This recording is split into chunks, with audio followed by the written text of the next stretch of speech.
자, 그 다음에 나오는 예제를 잠깐 볼게요. 이거 말고요. 자, 이 예제를 풀으라는 뜻이 아니고요. 이거는 예제 이해만 하세요.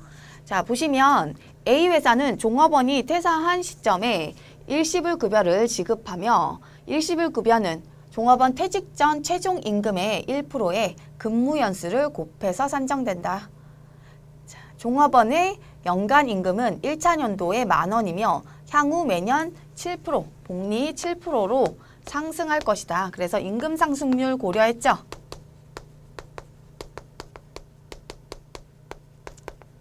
고려했고요. 자, 그리고 할인율은 여기서 쓰는 할인율은 자, 우량 회사채 이자율을 써요. 우량 회사채 이자율이라고 가정한다.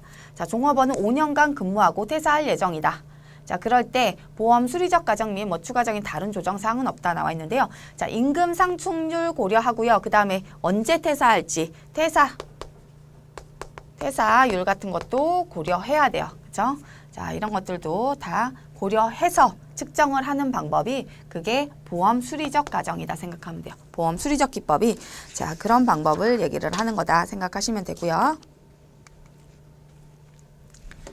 자, 그래서 보니까 이 직원이 5년 있다가 임금 상승률을 다 고려했어요. 임금 상승률을 고려해서 마지막으로 그러니까 요거 7%씩 계속 상승하는 걸로 넣었죠. 자, 그렇게 10,000원에다가 7%씩 계속 상승한 금액으로 넣고요. 그리고 퇴직 시 지급할 예상 금액을 계산을 해봤더니 자, 655원이 나왔어요. 그럼 최종적으로 5년 말에 655원이 지불이 된다는 얘기죠. 그런데 우리는 계속 해마다 넣어야 되잖아요. 그렇죠? 해마다 요거 확정급여 채무 설정을 해야 되죠. 자, 그렇기 때문에 이 655원을 자, 예측 단위 적립 방식이라고 해요. 각각의 해로 나눠서 넣어줘야 되잖아요. 그래서 각각 1년마다 얼마씩 자, 넣어야 되는지를, 얼마씩을 이렇게 계상을 해야 되는지를, 회계 처리를 해야 되는지를 책정을 해야 된다. 자, 5년 후에 퇴사할 거니까 당연히 현재 가치로 계산해야죠. 계산해서 아까 자, 1년마다 요거 계산한 거 655원을 1년마다 얼마씩으로 131원씩을 안분을 해야 된다. 그런데 지금 여기 5년 말에 131원하고 1년 말에 131원하고는 다르죠, 당연히. 그죠? 자, 이 금액은 이때 131원이면 당겨서 지금 현재 얼마인지를 보고 그 금액에 대해서 이자를 4년 동안 인식을 해서 131원이 최종적으로 돼야 된다는 얘기예요. 그래서 그런 부분까지 다 고려를 해서 넣어야 된다. 그래서 현재 가치로 해서 이렇게 측정이 됐다는 얘기예요. 자, 이걸 보실 필요는 없어요. 그냥 이해만 하시고 넘어가시면 된다. 이게 어떻게 우리가 계산을 했어요? 임금 상승률이나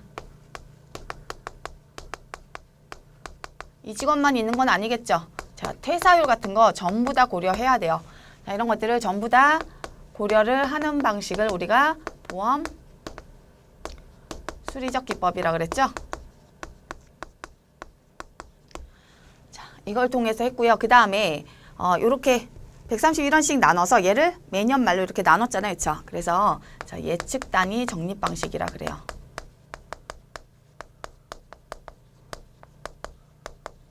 예측 단위 적립 방식을 통해서 우리는 뭘 구해야 된다? 확정급여 채무가 얼마인지를 계산을 하게 된다. 이 얘기요. 채무가 얼마인지를 최종적으로 계산을 하게 된다. 예측 단위 적립 방식. 그러니까 X1년도에 얼마를 적립해야지 나중에 131원이 되냐 이 얘기죠. 자, 그걸 보고 감안을 해서 잡게 된다. 이 얘기요. 자, 그래서 X1년도에 아까 그 표를 잠깐 볼게요. X1년도에 비용으로 들어갈 금액이 얼마인가요? 자, 이제부터는 회계 처리를 보실 거예요. 회계 처리를 좀 이해를 하셔야 문제를 풀 수 있는 문제가 나오기 때문에 좀 회계 처리를 하도록 할게요. 확정급여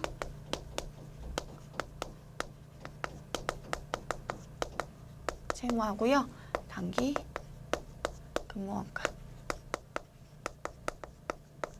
단기 근무원가란 얘기가 단기에 퇴직급여로 계상할 금액이 얼마인가 이 얘기요. 자, X1년도. X1년 말에 일단 얼마 넣어야겠어요? X1년 말에.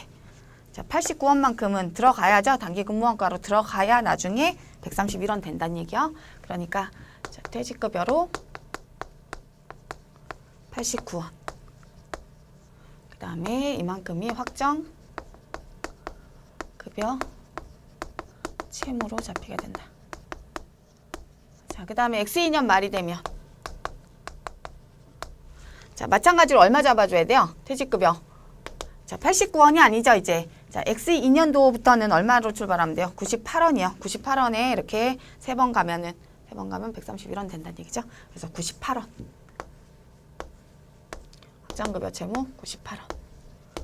자, 그런데 또 하나 더 잡을 게 있죠. 뭐냐면, 자, 89원, 계속 89원 상태로 있으면 안 되죠. 그죠? X2년 말이 됐으면 이거에 대해서 이자를 인식을 해줘야 돼요. 이자 부분. 그래서 89원에 몇 프로예요? 아까 자, 우량 회사채 이자율이 10%라 그랬잖아요. 그거 적용한다 그랬죠. 그래서 10%를 적용을 해서 그거를 이자 비용으로 인식을 해야겠죠. 이자 비용. 그런데 이자 비용이 자, 이자 부분도 어쨌든 퇴직급여를 늘리는 거잖아요. 그렇기 때문에 퇴직급여로 잡혀요. 퇴직급여로. 자, 이거는 이자 비용 부분이다. 뭐에 대한 이자 비용이요? X1년도 잡혔던 89원에 대해서 그러니까 기초에 89원, X2년 기초에 89원에 우량회사채 이자율 10%를 적용했다 그랬죠. 그래서 9원을 이렇게 잡게 되고요. 그리고 마찬가지로 확정급여 채무가 9원이 늘어나게 된다. 그래서 여기까지 하면 확정급여 채무는 얼마예요?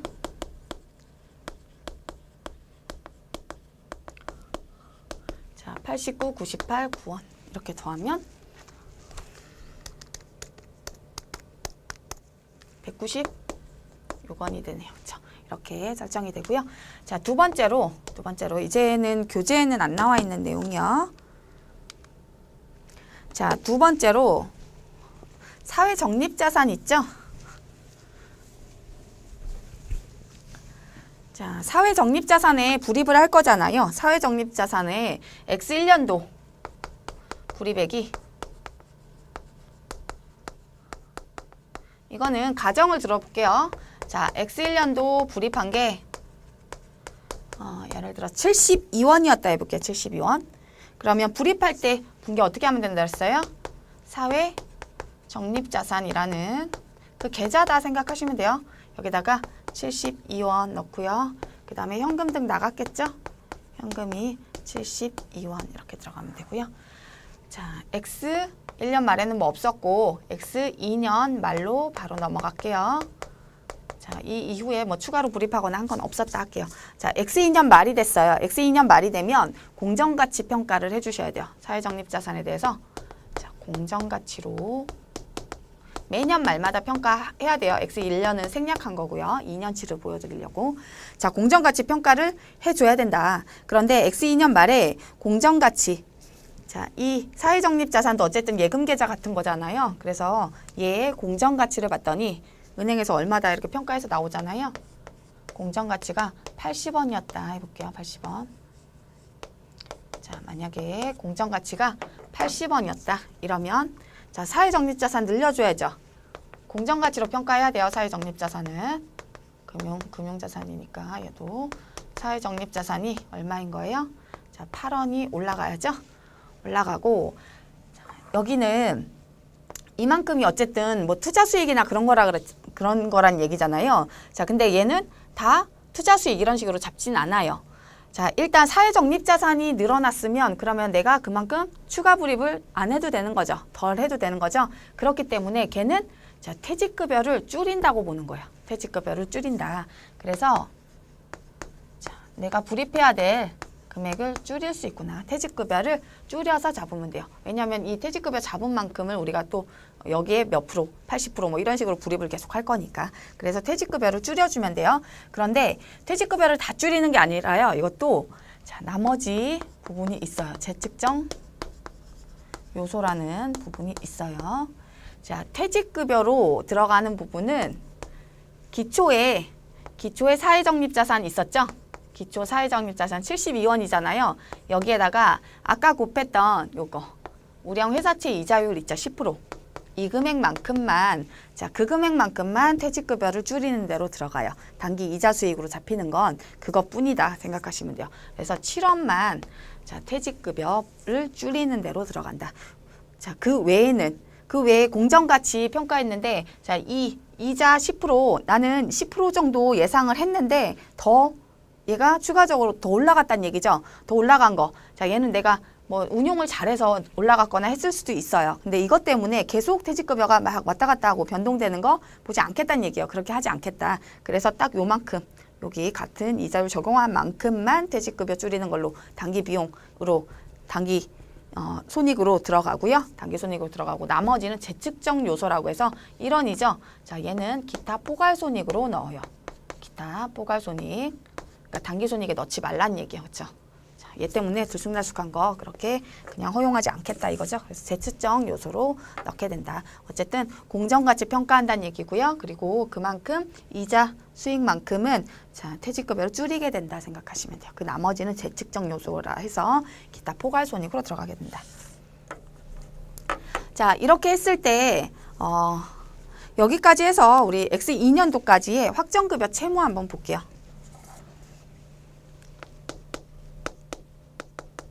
말 기준에 확정급여 채무 부채잖아요. 그쵸? 확정급여 채무 얼마인가요? 아까 196원이었죠? 196원. 그 다음에 사회적립자산은 얼마예요?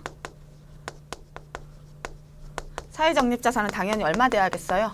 공정가치 돼야겠죠? 80원이다. 80원. 이거는 자, 공정가치가 X2년 말 공정가치가 들어가면 된다. 그래서 재무상태표에 보고할 때는 얘를 상계예요. 순액으로 보고해요. 앞에서 우리 미성공사하고 그리고 지급청구에 걔랑 상계 처리한 것처럼 얘도 마찬가지로 순액으로 보고한다. 순액으로 보고해서요. 자, 이렇게 차이 나는 거 보통 얘가 크겠죠. 그래서 차이 나는 부분을 확정급여 부채라고 표시를 해요. 확정급여 부채가 얼마요? 86원인가요? 아니죠. 116원이죠. 자, 116원 이렇게 보고를 하게 된다. 116원. 확정급여 부채 이렇게 보고를 하고요. 만약에 얘가 더 컸으면 사회적립자산이 더 컸으면 그때는 자산으로 보고가 되겠죠. 사회적립자산 해서 자, 그 금액이 자산 쪽에 보고가 된다. 재무상태표에 어떻게 들어간다는 얘기요? 확정급여 부채. 이 사회적립자산은 퇴직급여 주는 데밖에 안 쓰는 거잖아요. 그래서 별도로 보고 안 해요. 그냥 얘를 상계처리해서 116원 이렇게 보고가 된다. 확정급여 부채라는 계정으로. 자, 그 다음에 두 번째로 퇴직급여로 보고되는 금액이 얼마인지 얘도 물어봐요. 자, 퇴직급여로 들어가는 금액 얼마예요? 자, 퇴직급여로 들어가는 금액은 일단 여기 이거 있었죠? 그죠? 단기 근무원가 뿐만 아니라 이자, 이게 뭐라 했어요? 이자 비용 부분이라 그랬죠? 그죠? 요 89원에 대해서 10% 한 거, 우량회사채 이자율 적용한 거. 그래서 요게 다 퇴직급여로 반영이 되고요. 그리고 또 있었죠, 퇴직급여. 여기 있었죠. 그죠? 자, 그것도 퇴직급여를 줄이는 거다. 그래서 다 해보시면 얼마예요? 196원에 자, 얘는 줄였잖아요. 그래서 189원이 퇴직급여로 보고가 된다. 그래서 퇴직급여 얼마이냐 이런 식으로도 물어봐요.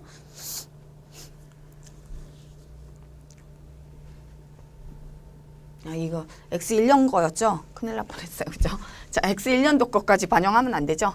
지금 퇴직급여는 X2년도 퇴직급여 자, 비용 처리된 게 얼마냐 했으니까 98원 플러스 9원 마이너스 7원 해주시면 100원이죠. 100원. 그죠? 98원 플러스 9원 마이너스 7원. 자, 이렇게 해서 100원이 보고가 된다.